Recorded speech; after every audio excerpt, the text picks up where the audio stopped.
Hey, we are in Job, and we're going to take on four chapters today: 16, 17, 18, and 19.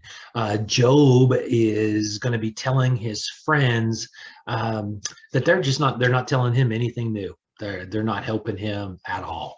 So let's get into it because, man, after chapter 19, there's something really important that we need to discuss for a minute.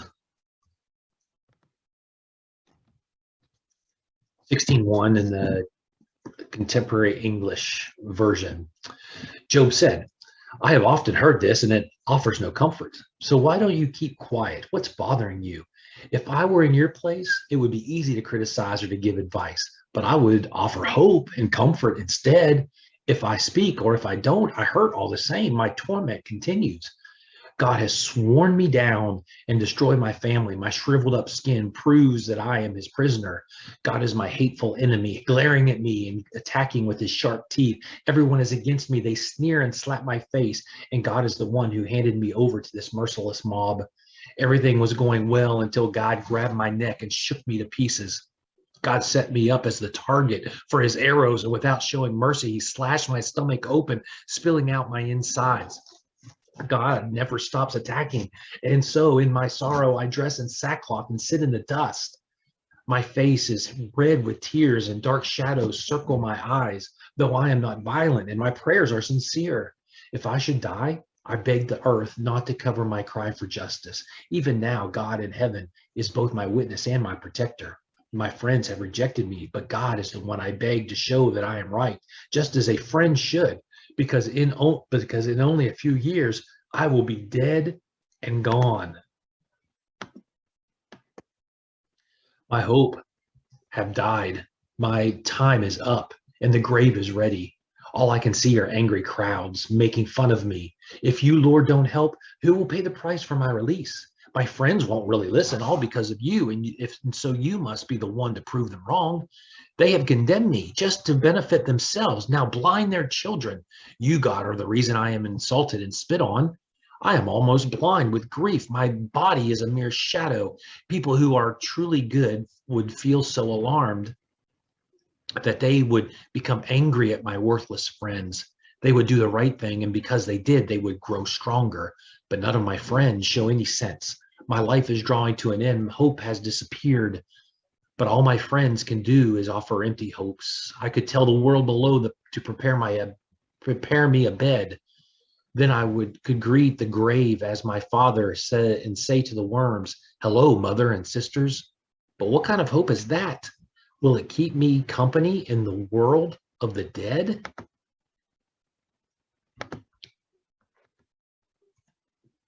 Bildad from Shua said, how long will you talk? Be sensible. Let us speak. Or do you think that we are dumb animals? You cut yourself in anger. Will that shake the earth or even move the rocks? The lamps of sinful people soon are snuffed out, living in their tents dark. Their powerful legs become weak and they stumble on schemes of their own doing. Before they know it, they are trapped in a net hidden along the path. Terror strikes and pursues from every side. Starving, they run only to meet disaster, then afterwards to be eaten alive by death itself. Those sinners are dragged from the safety of their tents to die a gruesome death. Then their tents and possessions are burned to ashes, and they are left like trees, dried up from the roots. They are gone and forgotten, thrown far from the light into a world of darkness, without any children to carry on their name. Everyone from east to west is overwhelmed with horror. Such is the fate of sinners and their families who don't know God.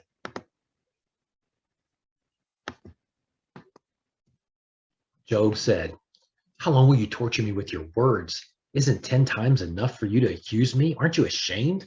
Even if I have sinned, you haven't been harmed. You boast of your goodness, claiming I am suffering because I am guilty, but God is the one at fault for finding fault with me.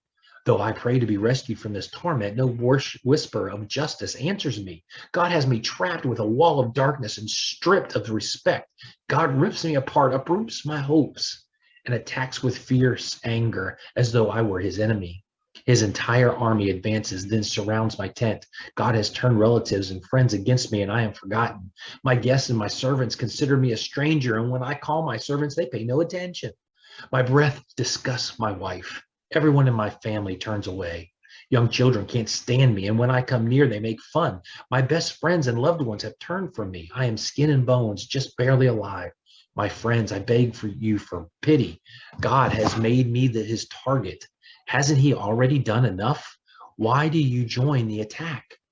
I wish that my words could be written down or chiseled into a rock. I know that my Savior lives, and at the end, he will stand on this earth. My flesh may be destroyed, yet from this body I will see God. Yes, I will see him for myself, and I long for that moment. My friends, you think up ways to blame and torment me, saying I brought it on myself. But watch out for the judgment when God will punish you. So we see some interesting things taking place here. And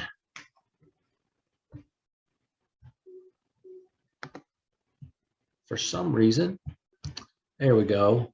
I had to click on the wrong screen.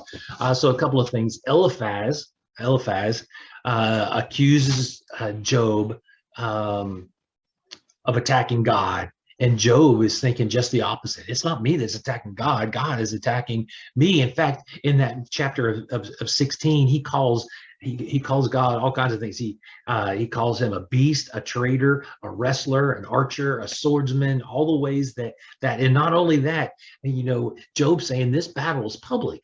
Everybody knows me, and they're seeing how I am now. I am embarrassed because of what is taking place.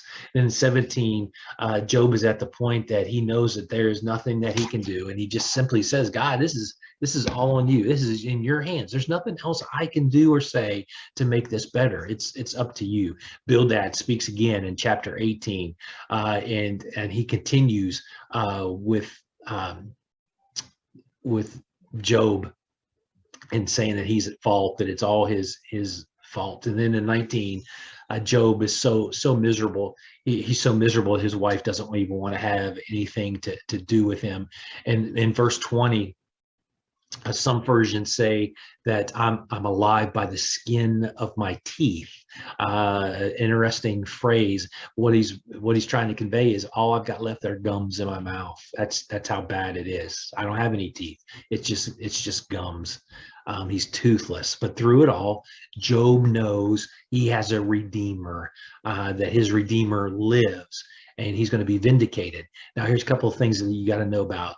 Two different ways of interpreting redeemer that was used during that time. One was in a criminal case. In a criminal case, the redeemer could buy or could avenge the blood of a relative, a kinsman, not in avenge blood killing them if they needed to be, or whatever the case may be. It wasn't an act of revenge, it was an act of justice. So a redeemer worked in that way. In a civil case, the redeemer could buy back a lost inheritance of a dead relative. It could bring back their inheritance. What a perfect picture Job is writing about for us, and for what Jesus does to us to buy back our life. What a great picture. And we see how God is working in the Old Testament to bring about Christ in the New Testament. Have a great day.